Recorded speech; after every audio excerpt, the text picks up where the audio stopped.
Y ahora seguimos con la agenda del encuentro para hablar de la comunicación entre los pacientes y los profesionales. Y os voy a decir una cita, yo que me dedico a comunicación, que me gusta muchísimo. Dice el escritor Anthony Robbins que la forma en que nos comunicamos con otros y con nosotros mismos determina la calidad de nuestras vidas. Ahí es nada la importancia de la comunicación. Y de comunicación vamos a hablar con nuestras siguientes invitadas y para ello viajamos virtualmente hasta Canarias. A ver si las vemos ya en pantalla para dar la bienvenida. Estáis de ahí, ya os veo. A la doctora Montserrat González Plata, doctora en Medicina y Cirugía, especialista en Neurología del Hospital Universitario de Canarias. Bienvenida, doctora. ¿Qué tal? Hola, buenas tardes. Pues yo encantada de estar participando con ustedes, ¿eh? Muy bien. Gracias. No sabes qué envidia nos da. Cuando he dicho Canarias, algunos nos hemos ido directamente ya hasta Canarias. Y saludamos también Bien. a Elsa Aguilar Ramos, que convive con esclerosis múltiple y ahora nos contará desde cuándo y cómo es su experiencia. Elsa, bienvenida. Muchísimas gracias por estar con nosotros y por acompañarnos. Gracias a ustedes por esta oportunidad. Muy bien, pues vamos a empezar con un de tú a tú apasionante entre una paciente, Elsa, y su neuróloga, Montserrat. Un de tú a tú de comunicación. A ver, Elsa, comenzamos contigo. ¿En qué año te diagnosticaron esclerosis múltiple y cómo se asume y cómo se vive con una esclerosis múltiple progresiva? Pues a mí me diagnosticaron en el año 2000, hace 20 años. Y bueno, realmente la primera vez que sentí cosas extrañas en mi cuerpo fue en el año 96, más o menos, con 14 años. Pero cuando se confirmó el diagnóstico fue en el año 2000. Y bueno, ¿cómo se asume? ¿Cómo se vive? La palabra asumir me resulta así un poco como si viviera resignada. Yo prefiero a lo mejor decir cómo vivo aceptando lo que se me presenta. Y vivir con una secundaria progresiva, bueno, hay distintas fases, por decirlo de alguna manera.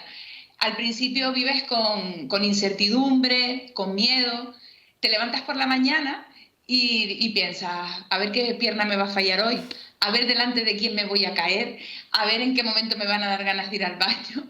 Pero claro, llega un momento que te das cuenta en el que no puedes vivir con esa angustia, porque esto es para toda la vida. Entonces te plantas delante del espejo, te miras y dices, esto es para toda la vida, acéptalo y bueno, vas aprendiendo, vas cogiendo herramientas de aquí, de allí, pues para evolucionar y para vivir de la manera más tranquila que se puede vivir con una enfermedad de tanta incertidumbre. Pero se puede vivir con esclerosis múltiple si encuentras las herramientas adecuadas y que se adapten a ti, claro. Pues Elsa, da gusto irte. Esa es la actitud y ese es el mensaje, Gracias. ¿verdad? Doctora González Plata, ¿con qué dificultad os encontráis los neurólogos para poder concretar la evolución de la esclerosis múltiple de una forma progresiva? Antes la doctora Galán ya nos ha dado unas pautas, pero ¿cuáles son las verdaderas dificultades en consulta? A ver, las mayores dificultades en consultas son fundamentalmente que los síntomas que progresan a veces nos presentan mucha duda con que es una secuela después de un brote. Por ejemplo, una persona que tiene espasticidad y esta espasticidad va incrementándose con el tiempo justo cuando había empezado con un brote. Siempre te queda ahí la duda de si realmente está progresando esa discapacidad o es la secuela que tiene. Necesitas tiempo para estar seguro de que ese síntoma realmente está progresando, ¿no? ¿Y qué información es fundamental que compartan las personas que viven con esclerosis múltiple, los pacientes, en la consulta? ¿Qué datos son importantes para vosotros, para los neurólogos? Fundamentalmente el que más información me da es cuando me dice, doctora, ya no puedo hacer esto o estoy notando que esta actividad o este procedimiento que yo hacía de forma espontánea, sin ningún problema, ahora me está costando, me lleva más tiempo o tengo grandes dificultades para hacerlo, aunque lo haga en el mismo tiempo, ¿no?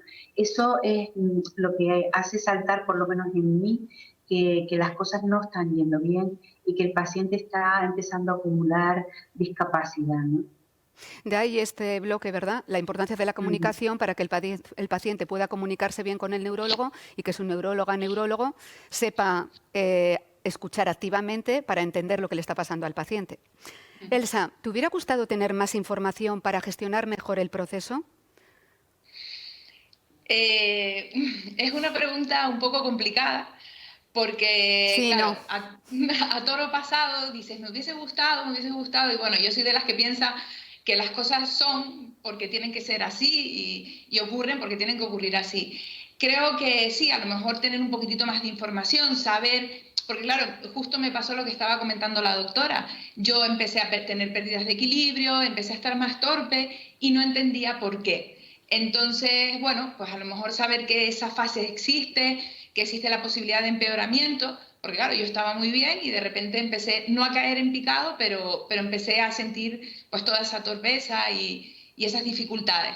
¿Qué ocurre? Que también creo que es algo muy personal, depende de cómo esté cada uno, porque claro, habrá pacientes que piensen, quiero saberlo todo, todo, todo, y habrá otros que dirán, no, mira, a mí dámelo dosificado, yo ya sé que tengo una enfermedad crónica degenerativa y como que no me apetece saber mucho más. Entonces yo creo que eso también forma pues parte de la confianza y de la comunicación con tu neurólogo, el saber hasta dónde necesitas saber y que el neurólogo también sepa hasta dónde puede comentarte que no te afecte demasiado ni que te vaya a entristecer demasiado, por decirlo de alguna manera. Pero sí es una realidad que un paciente bien informado gestiona mejor su enfermedad, ¿no? Esto Eso digo sí, en general. sí, Sí, sí, sí, ¿verdad? sí, sí. Sí. Doctora González Plata, para optimizar el tiempo en consultas, que ya sabemos que no hay mucho tiempo en consulta, ¿crees que facilita la comunicación con vosotros que las personas, o sea, los pacientes, lleven preparada la consulta? Sí, sí que facilita porque van a tiro hecho. Muchos te dicen, ay, tenía pensado comentarle, pero justo me olvidé y cuando salí de la consulta dije, no le comenté esto. Y yo creo que si lo tienen preparado, de hecho hay muchos que me vienen, me sacan el móvil, me sacan su notita y me lo van contando una cosa detrás de otra y yo voy registrando lo que me parece más llamativo o lo que me parece más interesante para luego comentar con ellos. Sí que ayuda. Y ahora empezamos a ver también que nos traen otras aplicaciones.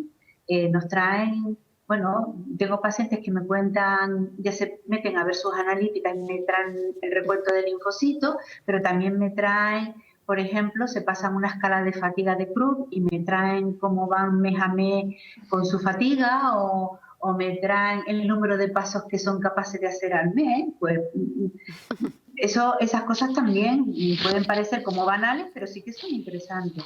O una escala de calidad de vida. También hay algunos que ya nos empiezan a traer esas cositas.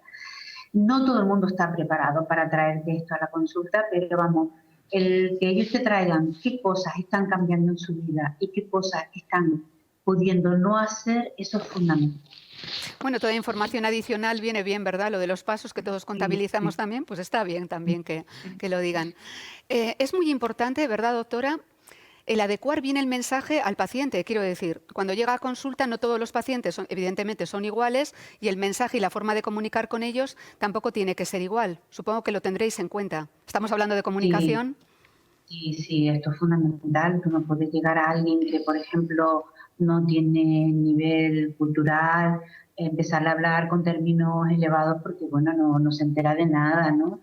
Tienes que adecuarlo a su entorno y también yo creo que es muy importante no solamente dar el diagnóstico, sino transmitir qué cosas podemos hacer por él. Porque, claro, si le dices, ya has entrado en una fase secundaria, ya esto, entonces ya el paciente dice, bueno, ya me voy para mi casa y no vuelvo más, porque total, ya no tengo nada que hacer conmigo, ¿no? Y yo creo que sí que tenemos mucho que hacer, a lo mejor no tan contundente como los tratamientos que utilizamos para modificar la enfermedad, pero tenemos rehabilitación cognitiva, tenemos rehabilitación física, el ejercicio físico es fundamental, si no Elsa que nos lo diga, que de eso es una experta, y bueno, y también otra serie de estrategias como es el fomentar las ayudas sociales, las ayudas laborales, la adaptación de los puestos de trabajo, el recomendar el uso de una ayuda como puede ser una muleta, un bastón, una andadora o una silla de ruedas. Yo cada vez creo que es mucho más importante que a lo mejor el darle solamente el diagnóstico de que ya ha entrado en una secundaria progresiva, ¿no?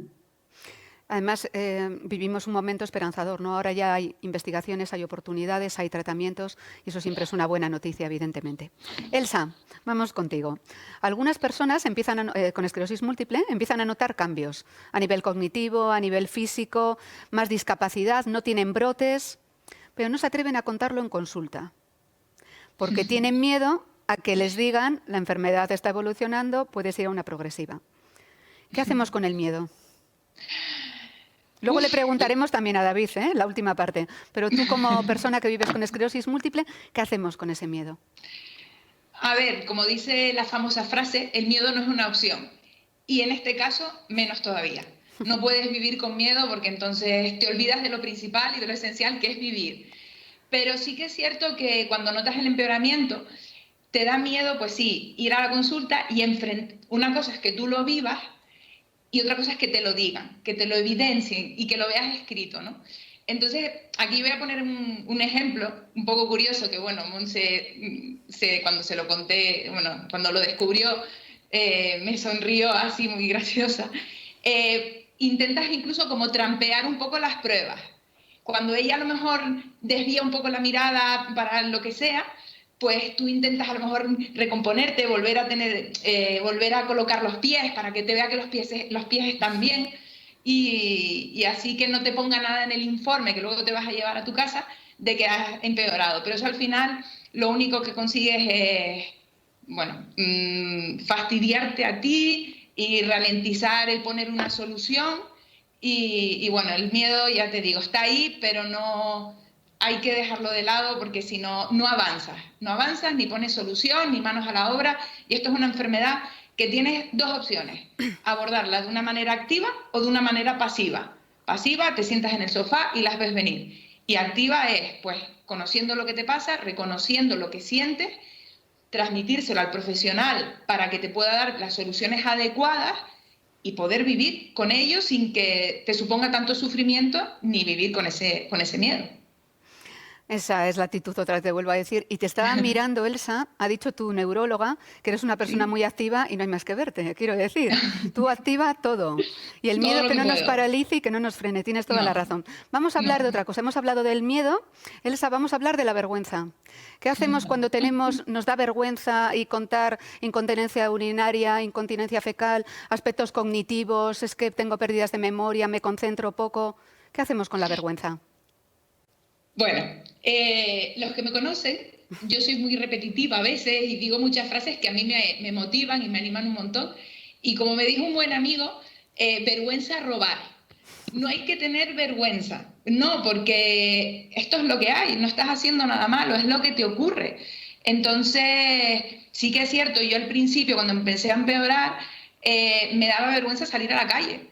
Me creé un cierto complejo. Pensaba que la gente me miraba, no a lo mejor porque tuviera unas gafas bonitas o un reloj bonito, no, yo pensaba que la gente me miraba única y exclusivamente por cómo caminaba, porque me daba eso, vergüenza y complejo. Y al final eso es solo una manera más de perder el tiempo. O sea, que yo les digo a todo el mundo que por favor, que no tengan vergüenza, que los profesionales están preparados para todo este tipo de cosas, que no se van a asustar, sino todo lo contrario. Yo creo que al final, cuando consigues esa confianza, pues se genera una relación súper guay de empatía, de ayuda, no sé, de querer estar ahí. Y yo creo que la vergüenza hay que pensar que no es nada malo lo que estás sintiendo y que no le estás haciendo mal a nadie. Y sentir esa vergüenza solo te está haciendo mal a ti.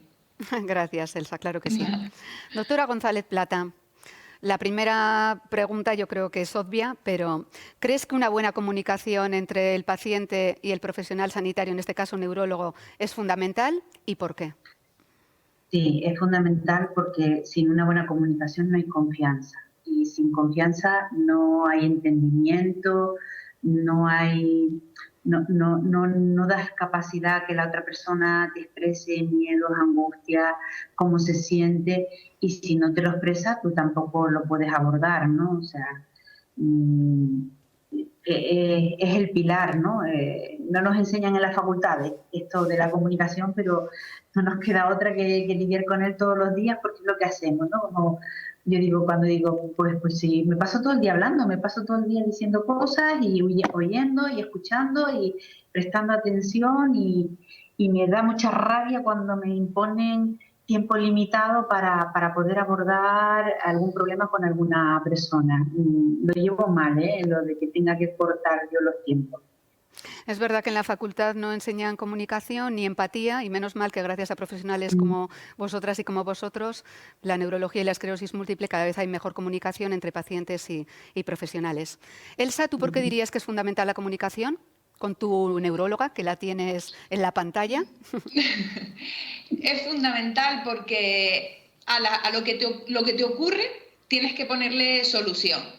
Y ellos, los profesionales, son los que saben qué soluciones te vienen bien a ti. Por ejemplo, yo cuando empecé a tener problemas con la vejiga, no sé si se llama vejiga hiperreactiva, neurógena, bueno, no sé, hay un montón de nombres. Claro, yo no sabía que existía, por ejemplo, la rehabilitación de suelo pélvico. Bueno, cuando me la propusieron y la descubrí ha sido una maravilla.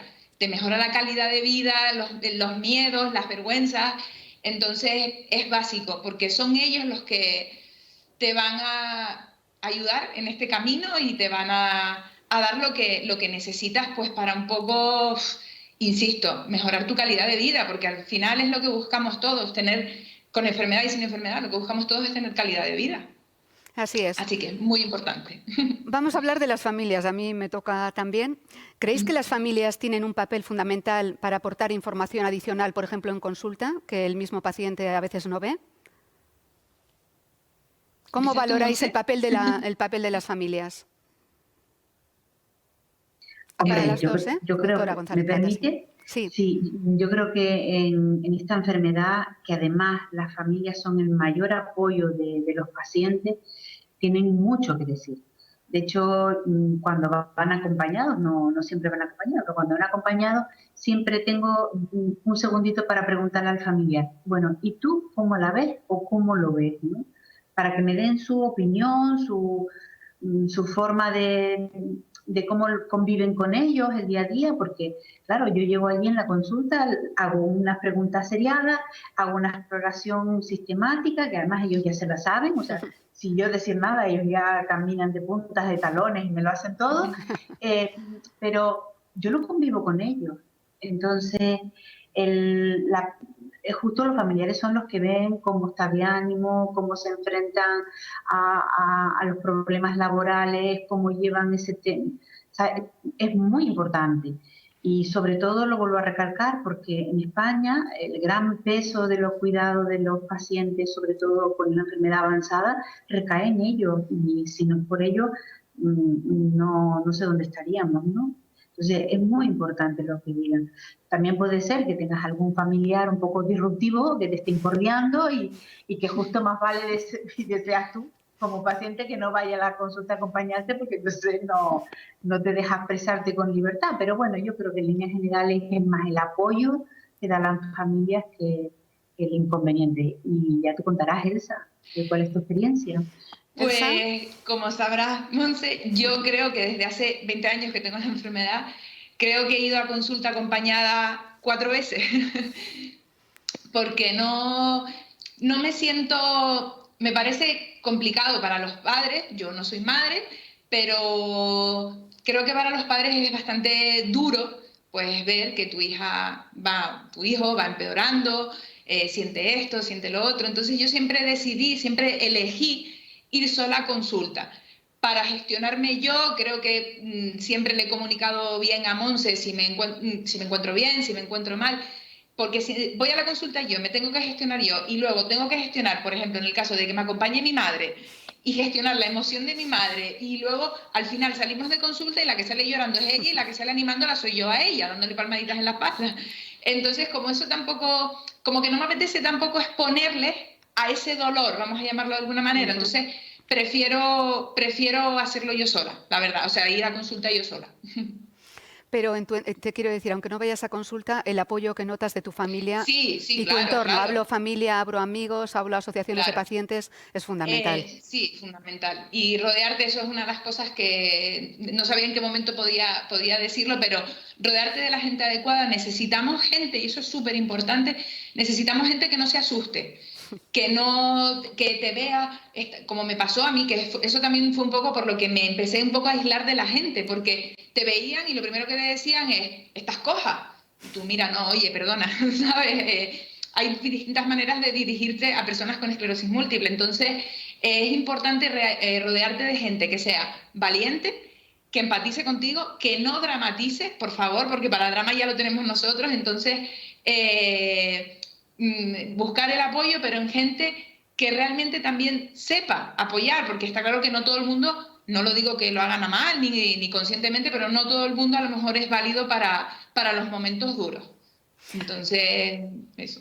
Elsa, ahora que estabas diciendo lo de coja, que agradable el Sí. que cuando te dicen que Sí, coja sí, estás, un vamos, montón de veces, muy más de lo que se agradables. piensa. ¿Creéis para las dos que ha cambiado la percepción sobre la esclerosis múltiple, la percepción social que hay sobre esta enfermedad? Para mí no.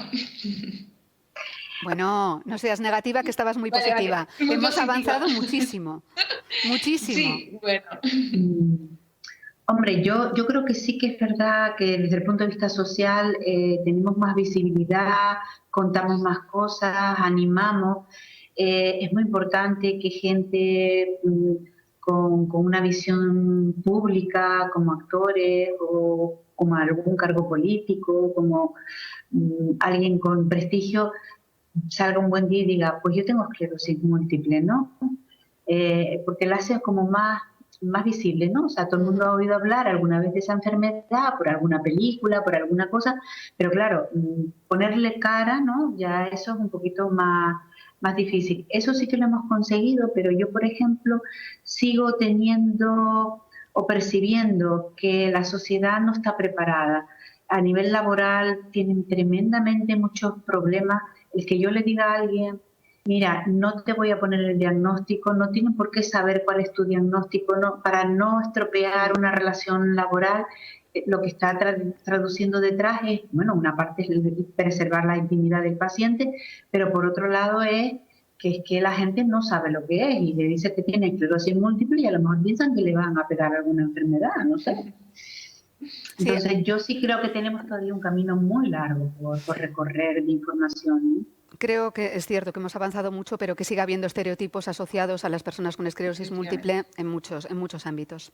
Para las dos, ¿qué pautas, consejos le daríais a las personas que nos están viendo, que están conectadas, desde vuestra perspectiva, desde el punto de vista de la neuróloga y desde el punto de vista de una persona que vive con esclerosis múltiple progresiva, que es dinámica, activa, cada una, para las personas que nos están viendo? Monse, tú. Bueno, yo desde el punto de vista de especialidad de neurología, recomendaría que utilizáramos todos los recursos disponibles para aumentar el tiempo disponible con los pacientes. Si pudiéramos llevar la consulta semi-preparada con ya la resonancia vista, con las analíticas, con las pruebas complementarias, con las otras visitas que han tenido a otros especialistas, si ha tenido infecciones, no, sí, para que el poco tiempo que tenemos asignado sea para que podamos comunicarnos, ¿no? Que el paciente te pueda contar cómo va, cómo no va, qué ha tenido, qué no ha tenido, qué problemas está presentando y el poderle hacer una exploración. Yo creo que eso no lo podemos obviar, ¿no? Necesitamos ver, tocar y analizar a los pacientes, que a veces a lo mejor no necesita que sea presencial, un vídeo de la exploración. A veces me sorprende a mí con este tema de la pandemia, que me han mandado unos vídeos increíbles, los pacientes saben grabar vídeos geniales, y como lo ves, lo vuelves a ver, dices, ostras, no me había dado cuenta de esto yo en la consulta, ¿no? A veces nos ocurre. Entonces, yo creo que hay que utilizar todos los medios que podamos para que el tiempo que tengamos, que es poco, sea de calidad y sea rentable para los dos, tanto para el paciente como para el neurólogo, ¿no? Elsa. Bueno, pues, a ver, como sabía que me iban a hacer esta pregunta, me la estaba súper preparando, porque es importante. Yo, a ver, la verdad que no soy persona de dar consejos, porque, claro, cada uno, lo que a lo mejor a mí me vale, a otra persona a lo mejor no le vale para absolutamente nada. Entonces, bueno, sugerencias. Nadar, por Dios, nadar es una maravilla del Señor, ha sido todo un descubrimiento. Y, bueno, poco más no, me refiero, aceptar, rodearte de la gente adecuada, como ya he dicho varias veces. Hay una frase que también los que me conocen me habrán oído decirla bastantes veces, es una frase para mí muy potente, y es que nada le ocurre al ser humano que no pueda soportar. Yo sé que es difícil, que hay mañanas que te levantas y dices, no puedo más, te apetece tirar la toalla, pero no, se puede vivir con esclerosis múltiple, de verdad, se puede tener buena vida. Solo hay que, a mí desde que me diagnosticaron, bueno, desde que supe que estaba en la fase progresiva, pues han pasado 5 años, pues en esos 5 o 6 años, no sé muy bien, pues han sido en estos 2 últimos años cuando realmente he encontrado el camino que me va bien, que me funciona. Entonces, bueno, es un poco ensayo y error, ir tocando palos, ir encendiendo interruptores hasta que se encienda por fin el que te da la luz y digas, mira, aquí sí, mucho deporte, vida saludable, pero que no deja de ser para todo el mundo, no solo para las personas con esclerosis múltiple. Vida saludable, alimentación y ser feliz y sonreír mucho y rodearte de la gente adecuada. Insisto, es súper importante. Claro que sí. Me habéis visto que estaba mirando de reojo el iPad porque han llegado Sí. unos comentarios muy bonitos que luego en el coloquio comentaremos. Uno es para ti, Elsa, Vale. que te va a encantar. Muchísimas gracias a las dos. De momento os despido, pero luego volvemos para el coloquio. ¿Os parece? Muy bien. Gracias de Muchísimas verdad por este de tú a tú, Vale, que ha sido hasta luego. maravilloso. Hasta luego. Gracias. Hasta Y luego. ahora damos paso para conocer mejor el cuestionario TUM a José Antonio Villanueva, director de la Asociación de Esclerosis Múltiple de Navarra, trabajador social y técnico de gestión de proyectos, que conoce también muy bien la esclerosis múltiple. Bienvenido, José Antonio, y gracias también por estar de forma presencial, también guardando las distancias y todo bien, Por ¿no? supuesto, muchísimas gracias. Bienvenido, José. Pues cuando quieras vamos a conocer el cuestionario TUM, que podréis ver y encontrar, para los que no conozcáis, ahora lo dirá José Antonio también, en la web Adelántate a tu progresión. Así es, ¿verdad? Eso es, Muy bien. perfectamente. Bueno, en primer lugar, dar las gracias a Novartis por habernos dado la oportunidad de testar un cuestionario, una herramienta, bueno, pues para vivir mejor la esclerosis múltiple, ¿no? Es una herramienta, como vamos a ver, que al final bueno, se evidencia como muy necesaria. Cuando nos preguntamos, ¿no? Cuando empezamos a testar la herramienta, la pregunta era muy sencilla, es decir, ¿resulta útil? Porque es verdad que hay otras herramientas, hay otras fórmulas, ¿no? para ir viendo cómo va la progresión de tu enfermedad y para poder bueno, pues, presentarte en la consulta de tu neurólogo pues, de una manera bueno, con más datos y conseguir que la consulta sea muchísimo más fructífera para ambas partes, ¿no? Y eso es lo que nos preguntamos, ¿no? ¿Qué valor aporta esta herramienta? Si verdaderamente responde a tus necesidades, si merece la pena el esfuerzo de ir recogiendo todos esos síntomas, esas sensaciones que vamos teniendo entre consulta y consulta, sobre todo si es útil. Eso es lo que nos preguntamos. Y bueno, lo primero que vimos y lo que que vemos en esta herramienta es que tiene el valor enorme de que es una herramienta elaborada por pacientes de todo el mundo. Han participado en ella y además también tiene otro elemento importante, ¿no? que es una herramienta complementaria a la ProDiscas que utilizan nuestros neurólogos y neurólogas, profesionales sanitarios en consulta. Y además tiene otro valor también importante, que es cómo la propia participación de pacientes supuso la inclusión de 2 preguntas que en un principio no estaban, ¿no? Cuando se preguntaba cómo te han afectado tus síntomas de esclerosis múltiple los últimos 6 meses, bueno, pues esa participación de pacientes hizo que se incluyeran 2 nuevas preguntas que tenían que ver con la intimidad, con la sexualidad, ¿no? Si le había afectado a la hora de tener relaciones íntimas sexuales, y también algo muy importante que lo vemos y que lo vimos después en el resultado del estudio que hicimos, todo lo que tiene que ver a nivel emocional, ¿no? Todo lo que es el sentimiento de desánimo, ansiedad, preocupación. Bueno, esas son 2 preguntas que en un principio no estaban y que se incluyeron en el test. Decía que es un cuestionario de TUEM que es complementario al de ProDiscas, ¿no? Mientras el primero lo utilizan profesionales sanitarios, ¿no? Como esa herramienta que les ayuda en su práctica clínica diaria, con un sistema de luces de semáforo. La herramienta que hemos testado, ¿no? Es aquí en nuestra entidad, es un cuestionario que lo completan los pacientes y que les va a permitir, bueno, pues ese ejercicio de reflexión, ¿no? sobre todos esos cambios que se van observando en tu propia evolución de la enfermedad entre una revisión y otra, ¿no?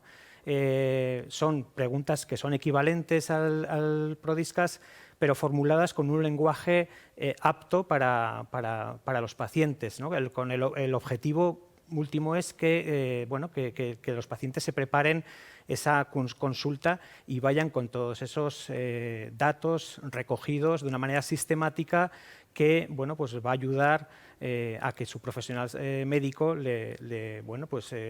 acierte de una manera más certera, valga la redundancia, ¿no? El cuestionario no voy a entrar en él porque aburriría, ¿no? Pero bueno, básicamente tiene una primera parte en la que son preguntas que tienen que ver con tu propia esclerosis múltiple, ¿no? Como la evolución, si los últimos 6 meses, si has tenido algún brote, cuántos han sido. Bueno, pasamos a un segundo que ya es a un segundo bloque en el que habla ya de los síntomas. Y el tercer bloque del cuestionario ya se refiere, que es donde están incluidas esas dos últimas preguntas que os decía al principio de mi intervención, que es pues cómo impacta en tu vida, ¿no? Hicimos dinámicas con pacientes de diferentes tipologías, diferentes estadios de la enfermedad, y les hicimos una serie de preguntas y voy a pasar a contaros un poquito qué es lo que nos contestaban básicamente a cada una de ellas, ¿no?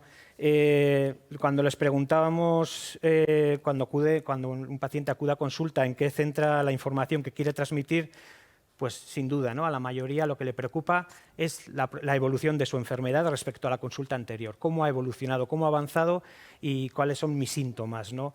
También les preguntamos si utilizan alguna otra herramienta para preparar las visitas médicas, y la verdad que la mayoría no utiliza ninguna herramienta, ¿no? Normalmente hay gente que decía, ¿no? Yo pues utilizo el bloc de notas del móvil, hago un escaneo de mi cuerpo y le cuento, me apunto cada 2 semanas lo que voy viendo, pero vamos, no hay una sistemática a la hora de anotar todos esos síntomas que voy a transmitir a mi médico, a mi médica. También les preguntamos algo muy sencillo, muy normal y muy evidente, era si verdaderamente les había resultado sencillo utilizar la herramienta, y la verdad que la práctica totalidad de la muestra dijo que sí, que era muy sencilla de utilizar y que era clara, que era sencilla y que todo estaba muy claro, muy fácil. Les preguntamos también si la habían completado solas o si habían necesitado la ayuda de otra persona, y la mayoría de las personas lo completaron solas. También es verdad que la mayoría de las personas acuden solas a la consulta, y es algo que lo que nos transmitían era que lo preparaban de esa manera, ¿no? Solas. ¿Qué preguntas consideraban más relevantes del cuestionario? Bueno, pues la mayor parte de las respuestas se referían a preguntas que tienen que ver con síntomas, pero sí que había una parte importante de personas que resaltaban todas las preguntas que tenían que ver con lo emocional. Y recogemos alguna frase, ¿no? Me ha llamado la atención el nivel emocional, no suelo reparar en esas cosas, las relacionadas con cómo nos afectan los síntomas en el día a día. La verdad es que habitualmente no hablas sobre cómo te afecta emocionalmente ni qué pensamientos te lleva. En fin, decía, ¿no? Hace referencia a algunos a que no suelen hablar en la consulta de neurología sobre aspectos emocionales y no tienen claro que sean los profesionales con quien lo tengan que hacer, ¿no? Pero consideran que es muy importante y muy relevante por el alto impacto que tiene en el transcurso de la enfermedad. les hacíamos también una pregunta que era si veían reconocida su esclerosis múltiple en esta herramienta y si añadirían alguna otra pregunta. La verdad que el 70% de las personas, o sea, la mayoría, consideraban que sí, que veían reconocida su enfermedad, aunque sí que había algunas personas, quizás quienes acababan de debutar en la enfermedad, veían un poquito más lejanas las preguntas. Había quien decía, bueno, pues que había que preguntar sobre fatiga, hacer preguntas de manera más específica. Bueno, en fin, había algunas cuestiones que, dependiendo de cada persona, pues no lo veían reflejado. Y un tema muy importante, ¿no?, que es cómo les preguntábamos, ¿cómo veis cómo se va a tomar vuestro médico, vuestra neuróloga, vuestro neurólogo, cómo se va a tomar que llevéis estas preguntas trabajadas a través de este cuestionario, ¿no? Y la inmensa mayoría creían que de manera positiva, ¿no?, que eso le podría dar mucha más visibilidad a su médico, a su médica, respecto a, bueno, pues a todos los síntomas que tenía, y que además que la propia opinión de su profesional sanitario le ayudaría a completar su cuestionario, ¿no? Al final, como reflexión general, los beneficios, la utilidad de la herramienta, bueno, pues la inmensa mayoría decía que sí, que favorece la reflexión a largo plazo, que además te puede ayudar a detectar síntomas que no son habituales y que nos dan una visión muy clara de la evolución. Conclusiones y propuestas de mejora les pedíamos, ¿no? Decían, bueno, que es una buena herramienta de comunicación y conocimiento de la evolución de la enfermedad.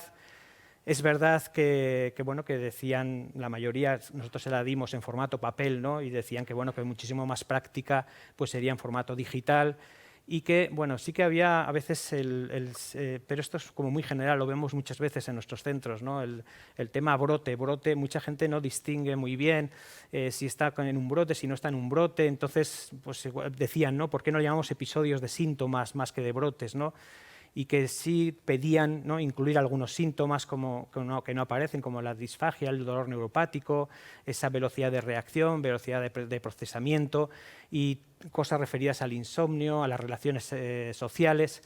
Bueno, esto es un poco lo que vimos, tiene el valor que tiene, bueno, pues en unos grupos, en unos focus group, pero bueno, yo creo que son como pueden ser muy representativos de lo que, bueno, yo creo que sentiría el colectivo, ¿no?, de personas diagnosticadas en algo tan importante como es la visita a su neurólogo, ¿no? Es algo que cantidad de veces nos dicen, ¿no?, salen de la consulta con la sensación de que no saben, porque no han sabido explicarlo bien, no porque encuentren alguien que no les está abriendo y está deseando que tú le cuentes, La ¿no? comunicación que hablábamos, que es complicado. Efectivamente, sí.